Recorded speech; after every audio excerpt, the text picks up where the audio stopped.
again, everyone. This is Randy, your sewing machine man. Again, it's the Singer. It's the Stylist. It's the 457. We put the belt on it 2 videos ago. We replaced the upper bevel gear. What a chore that was. 24 minutes long. Oh my gosh.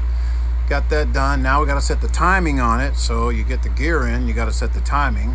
And of course, to do that, I'm going to take the top off. I already loosened that up. The top's going to come off.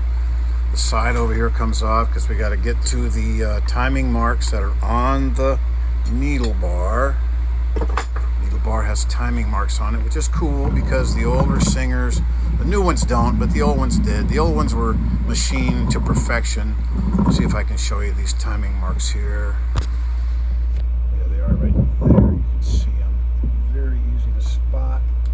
They machine them right into the, see those 2 lines right there, they machine them right into the needle bar. And a lot of the industrial machines have, your better machines are going to have that on them back in the day when they took the time to do things. So first thing you want to do to set the timing, of course, what you do is I take the needle plate off, take the side cover off, and getting the bobbin case out, and it's just a matter of lifting this little tab up and over. It's got a little tab on the side. It lifts up and to the right. You don't have to take any screwdriver, it lifts right out. Boom. Now, in order to set the timing, you want to, of course, before we had the belt down here loosened. We had this belt loosened, and this apparati, get a screwdriver that'll fit in here. This is on the eccentric here, so you can see it rolls around like so, and tightens and loosens. And it's going to be like the dry belt over there. You want to get it so it has some flex. You don't want it to be real loose, but you want to have some flex in it. And if you tighten it up and the machine is sluggish and doesn't want to go, you can always loosen it back up and try it again. But I get that nice and tight. Of course, while we're down here, over here is where we're going to set the timing. Instead of having that long Allen wrench, we're going to go back to the small Allen wrench, and it's the one that fits in this hole right here.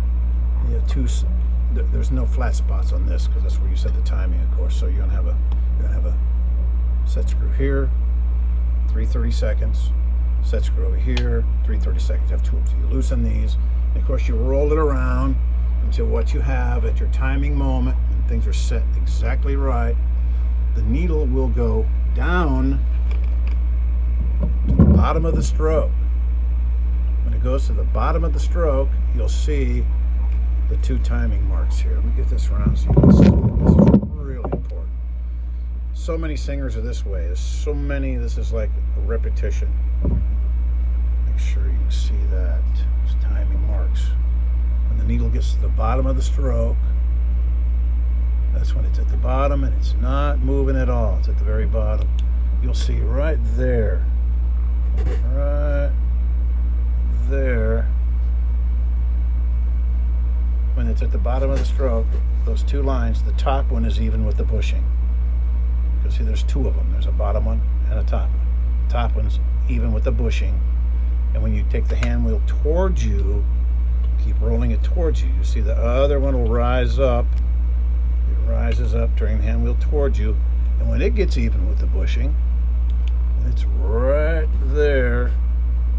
When it's even with the bushing, you don't see the top one, you see the bottom one even with the bushing because you're turning the hand wheel towards you, not away from you, and it rises up.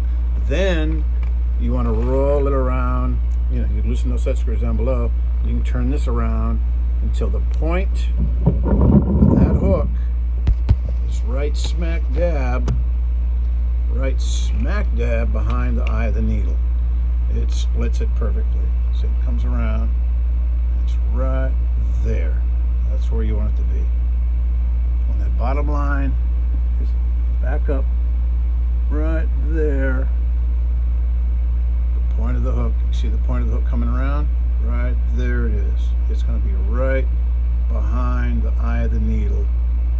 When that lower timing bar, get the tension out of there. It's going to be right there as the needle rises, turning the hand wheel towards you. That's important. You can't turn it away from you. As it rises, the point of the hook comes around, it splits that needle.